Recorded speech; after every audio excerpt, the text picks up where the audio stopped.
Mark, when you got started with ScreenCloud, what was the market opening that you saw? What was the opportunity?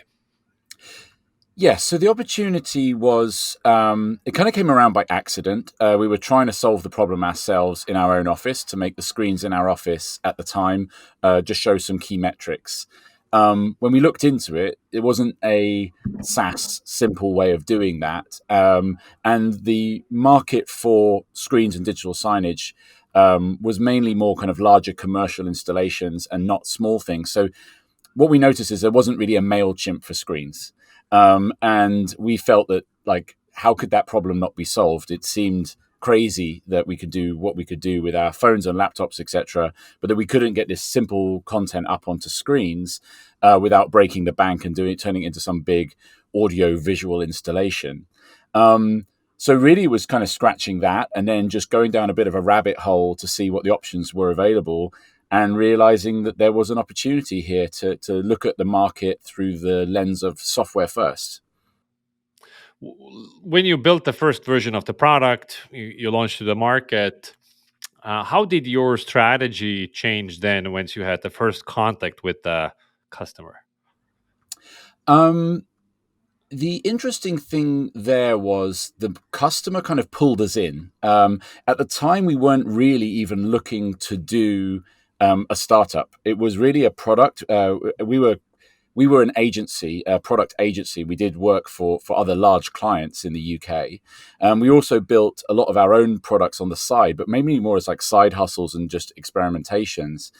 And so we just put this one out just like any other product, and we'd built hundreds of them, over our time.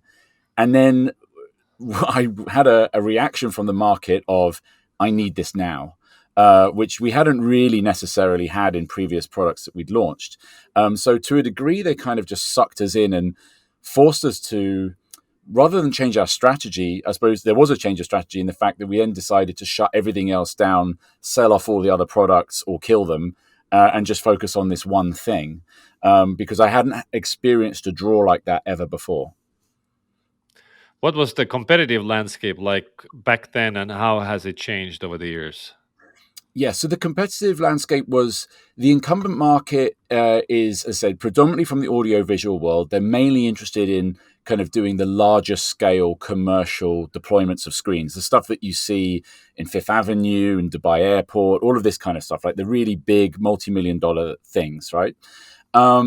And so at the SMB end of that market, there wasn't really much going on. Most people were probably doing homegrown solutions. So we found often someone stuck a computer in the back of a screen using a USB stick and a media player.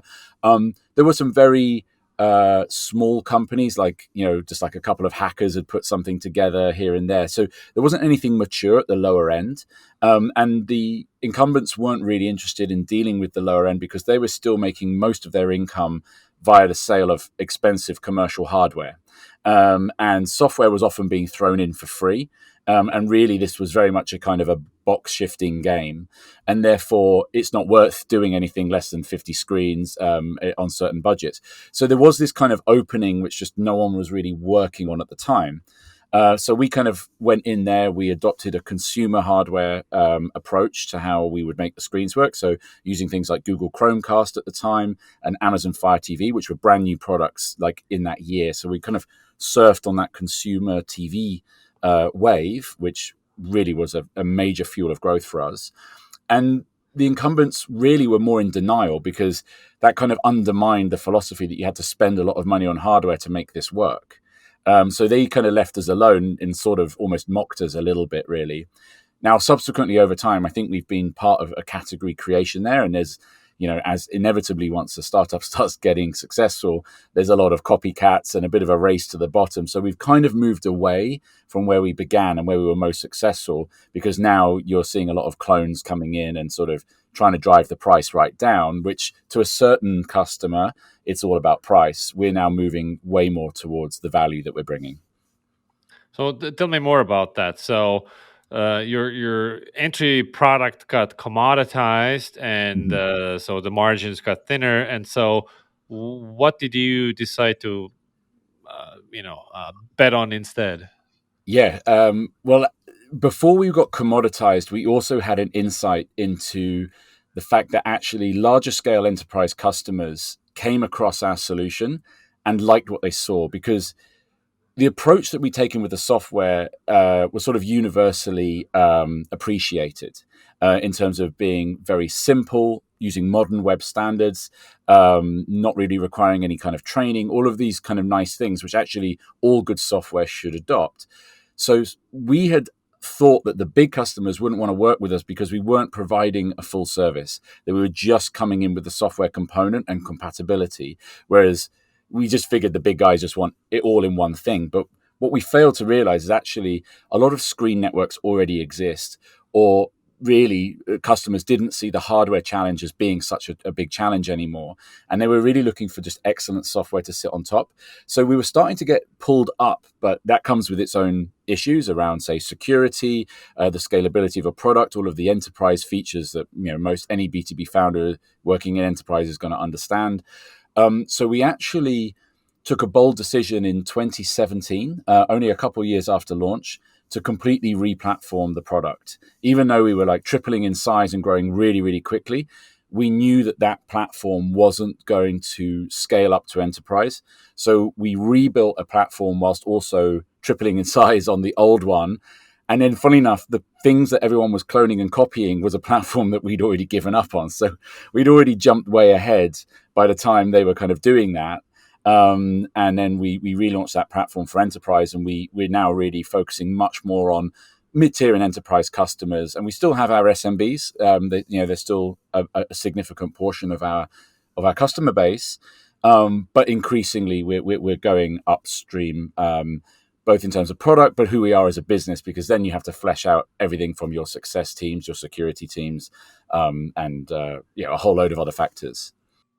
When you were still catering to the SMBs, what were your acquisition channels like that worked, and how did they change since you made that small change? Yeah, so good question. So with the SMBs, they're not high ticket. Like we were looking, I think, averaging around $40 a month type kind of revenue. Although they would expand typically, but again, they'll only expand as much as they can. I mean, it doesn't take much to max out a small business. So really, you don't have a huge amount to spend there. Although the lifetime values are pretty good, like as in they stick around. People don't switch their screen systems out frequently. So the best channel we had was content marketing. I think something you probably would have heard of a lot in previous interviews with anyone doing SMB. We were religious about putting out videos and blog posts, how-to blog posts especially, and really just capturing the demand on Google of people who were looking for a solution but not necessarily knowing the right terminology. Like digital signage is not actually a well-known category name. So it's things like how to put my menu board on screen, or how to put my dashboard on a Samsung or something. Like it's very practical stuff. And the fact that we were also doing a lot of work around Amazon Fire TV, which a lot of people were thinking, well, maybe I can, they also thought what we thought, maybe if I can get all my content at home up on this screen, why can't I do this at work? So we captured a huge amount of that sort of general traffic. And then obviously we then as we got more sophisticated with a bit more money, kind of just the classic paid acquisition channels, mainly the Google search, and things like that. We had a light touch sales process, and account management was really support. Although we put a lot of effort into being very responsive and human, and not turning it into some enormous faceless machine. We still had very much a personal touch, but highly automated. So we had a really tiny sales team, like genuinely small. In fact, still not that big, really. And most of it was through automation, just to keep the costs down and make it work. And so those newer entrants to the market that were undercutting you by price, were they taking an advantage of just the general market growing? Was there like a wave carrying everybody? Did they do anything better or smarter than you besides being cheaper?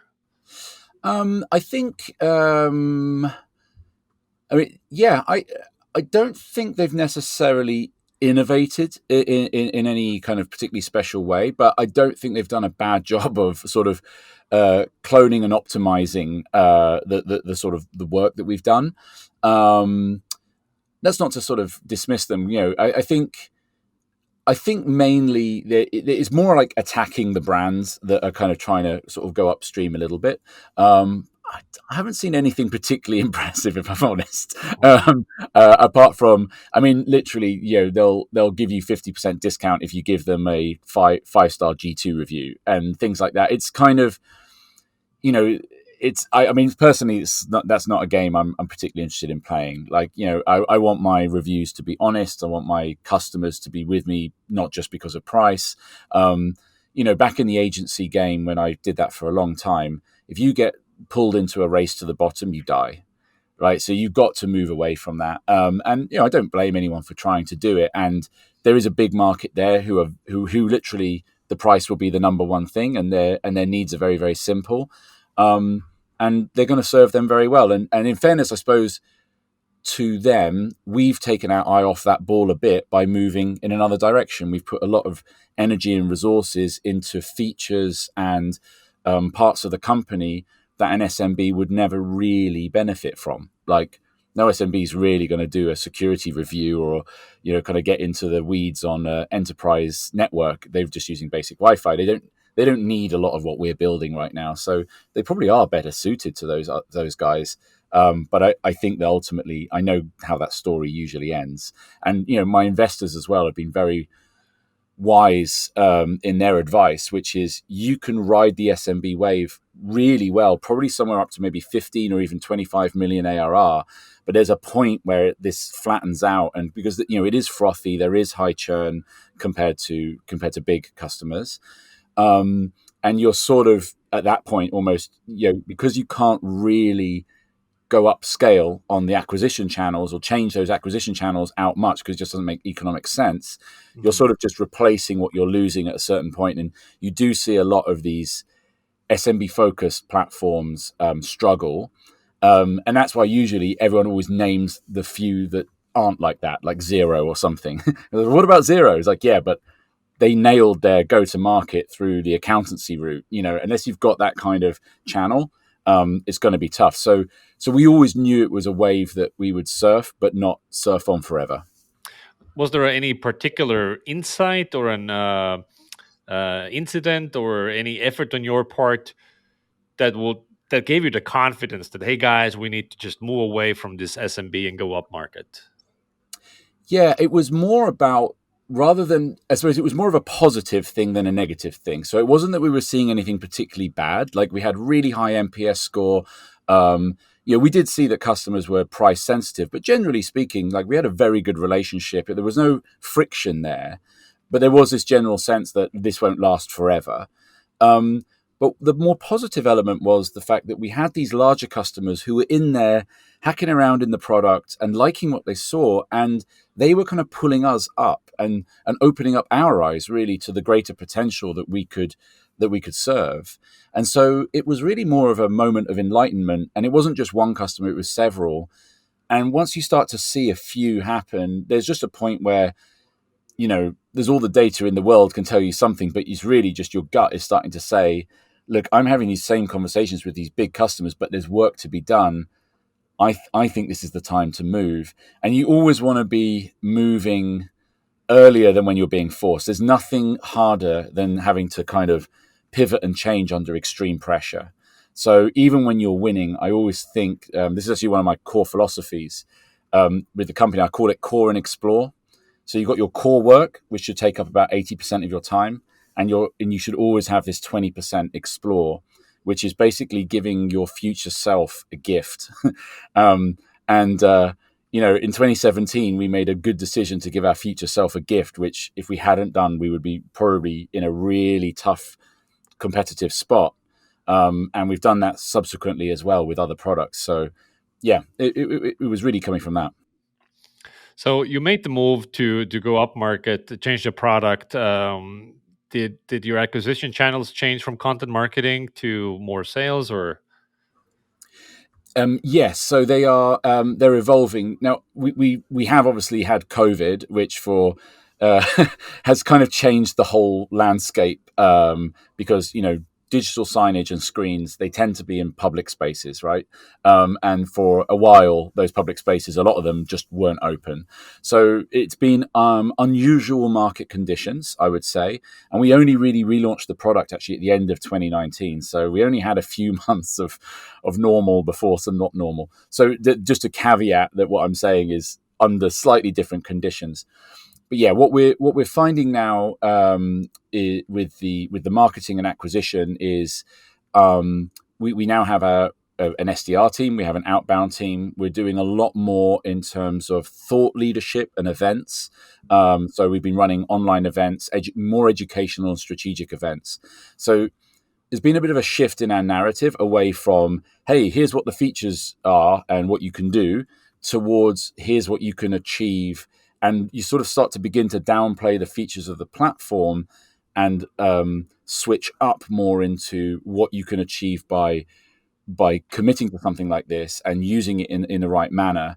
So it becomes more of a strategic positioning piece. Now you're still pretty capturing the same way through paid social, particularly LinkedIn. We do a lot around that because we can quite specifically target the job titles of our ideal customer profiles.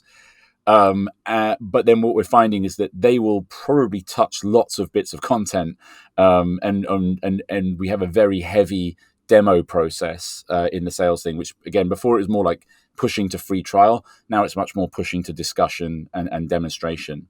But the awareness is still coming through broadly similar channels. We're just upping our spend quite a lot, and being a little bit more outbound targeted on our kind of key verticals. So in order to do outbound as well as LinkedIn ads profitably, means your ACV must be high. Uh, Anything you can Yeah, say about that? yeah. I mean, like ACV can. I mean, obviously it ranges quite heavily. Sure. So we segment. We don't blend it, because when you blend it, you actually you blend into a lie. So we segment. Because we still have our little ones. We have our mid tier. So like education sector, for example, is brilliant mid tier, where you're looking at kind of ACV of maybe between 5 and 30K. But then you're getting more into, like, say, enterprise. We do a lot in the deskless workers, so kind of manufacturing logistics. And then you're looking at ACVs of 50,000, 100,000. And actually, just before Christmas, we closed our first $500,000 ACV. But the other thing about this category, which I love, is it's kind of a viral product. Screens are extremely visual. So this is not like accounting software where like someone's logging in, but no one's really aware of it. Once you have done 1, 2, or 3 locations within a company or departments or whatever it might be, other people in the business will see that, and you spread far and wide. So it is a great land and expand because they're visual things. Any business which has then got a notice board with all bits of paper stuck to it, and then the other building's got this wonderful screen which is all like up to date and automated, the FOMO is real. And ultimately our customer is IT, and IT are responsible for rolling that network out. So the expansion opportunities, you can sometimes 4x a customer over 2 years, and rolling out takes a while. So you see very little churn in the first year, in fact, almost none, because by the end of the first year, they may not have even got all the screens rolled out. So it's a long, slow, expansive relationship that you have. So our sort of acquisition cost is still under the first year, or generally, but like you could easily pump that up a bit more. I would also then guess that the same type of virality applies to your competitors as well. Like when they're putting up screens and doing it, it's a similar effect. Yes. Um, as the competition is intensifying, and it is all over in every category. What kind of moats are you building, if any? How are you thinking about winning against competition? It's a good question. I still believe that actually in this, in what we're doing, the vast majority of the time we're replacing offline technology. we're replacing, as I said, like literally a notice board on a wall with bits of paper on it, right? This is one of the things about the tech sector that I think we sometimes really fail to appreciate, is that the real world is not debating whether cloud is already over or Web3 is going to be the thing, Web3 or die. Like they're for them, moving to Excel might even be a step forward. Like it's the real world is nowhere near as technically advanced as we think it is. I mean, even Wi-Fi, right? Wi-Fi doesn't work that well. In most of the locations that we're working in, we have to run and operate offline because the Wi-Fi is so bad. Now, that's one of the big challenges for the screens is not relying on the connection that you're getting because you're in environments that have very, very poor connection. And so I think that we sometimes overthink what the other competitors are doing. And, as far as I'm concerned, that would be a fight over a small percentage pool of the opportunity for screens globally. So I don't think too much about them. But that doesn't mean that we don't want to differentiate ourselves. The key area that we're doing that is the majority of my industry are still leading on a hardware-oriented play. They're still thinking and obsessing about the how. How are we going to make your screens work? How are we going to do this? How are we going to do that? I'm trying to switch that. I'm switching the narrative for us to say, look, the hardware story was a tricky one 20 years ago, but that's no longer the truth, right? And that's a common truth with hardware, is that over time it gets commoditized, it gets simpler. You don't need to panic about that. 20 years ago, yes, you did. That's legit. Now you don't. So I'm pushing on shall we just focus the conversation more on what's going on the screen and less about how anything gets to that screen in the first place, and just accept that bit has now been taken care of. And let's think more about impact. Let's think more about what are we achieving with our customers, with our employees, our communication objectives. Now, in my industry, that there aren't many people talking like that because their heritage comes from a different place than mine.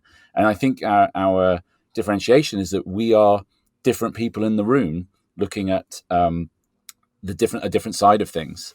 And yeah, I mean, there is some technical things that we're working on. We're actually producing our own hardware, which is something I never thought we would do. We're actually now doing that, and it's actually been one of our biggest, best innovations. So we are getting into places where I never thought we'd go. But it's all about just trying to smooth the process out and make it as effortless as possible. Because if you reduce all of that friction, the expansion opportunities are crazy. But if this expansion is tricky for the customer, they'll find ways not to. So everything is about smoothing this thing out, so it's almost a complete no-brainer just to do this. And so if most of the market is still, let's say, non-consumption market, they're not using anything, so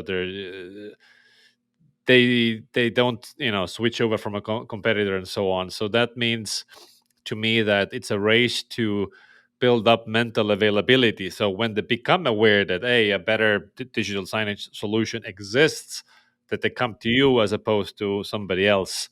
What are you doing to raise that awareness that you exist?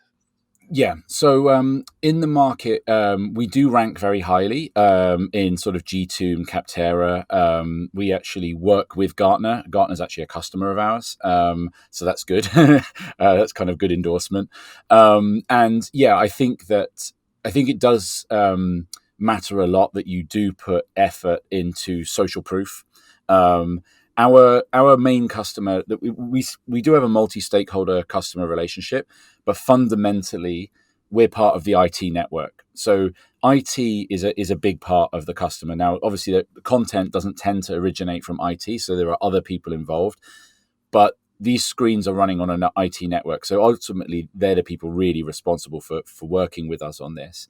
Now, in that industry, trust matters because if you're going to go and roll out like across hundreds of locations, and if it's going to be unreliable, it's going to fall back on IT as being a failed project. So you really have to address the trust issues about how reliable this is going to be, how easy it's going to be, how compatible it's going to be. And word of mouth matters. So we do get a lot of referrals internally from people talking to each other and recommending each other, probably through WhatsApp groups or something like that. We get a lot of recommendations, and also quite often our customer will leave and go to a new job and bring us with them as well. So yeah, there's a big part to be done around trust and social proof, reviews, case studies, things like that. And also, I think in the sort of proof of concept phase, being extremely available to them for anything that might go wrong, any hiccups, like that's another key part of the process. You've got to be like, if you front load a huge amount of effort, you win in the long term, because you iron everything out at the beginning and build that bond and relationship, and then you just become part of the toolkit, and that's when you can really flow and switch into more of a strategic relationship than a kind of supportive one. Looking 10 years into the future and beyond, are you building moats? What are you betting on to come out as a winner on the other side? We're betting on the fact that right now, despite, again, us thinking, in our own bubble that we're already in a very, very technically advanced world, of half of us now thinking about how we're going to step into the metaverse, the reality is that most places are not digitally enabled in anywhere near the kind of way that we think we are, or maybe how we currently exist. I have been working in the internet since I was a teenager. I'm in my 40s now. Never bet against the web is a general principle of mine. And also, things are much slower than we ever really realized. I started doing first cloud products and work back in 2007, 2008. It's 2022, and only now are some of these very large manufacturing companies adopting cloud as a principle. Things take time, and actually the wave is way, way bigger. I mean, ask Tiger Global, I think they agree, but like, the wave of where software can go and where it can touch, we haven't even really got started yet. We're just living in our own world too much. We've forgotten that there's this big, big opportunity here, but they need help to get there. And it has to be straightforward. They're under-resourced. Like, we speak with IT teams with a company with 100,000 employees and an IT team of 10. They're stretched. The comms people are super stretched. They don't have sophisticated systems internally, and they're slow to change, which means that you have to march to their beat. So the bet that I'm taking is that we will care enough about things like that, and we will obsess less with the technology and care more with how we make the adoption of this absolutely seamless and simple. And also to bet that in 10 years' time, I don't think people will be pinning pieces of paper to a wall anymore to communicate with their teams. Like, I think that's a pretty strong bet, personally. And right now, that is how, word of mouth and bits of paper on a wall, that's how billions of people around the planet find out what they've got to do today. Beautiful.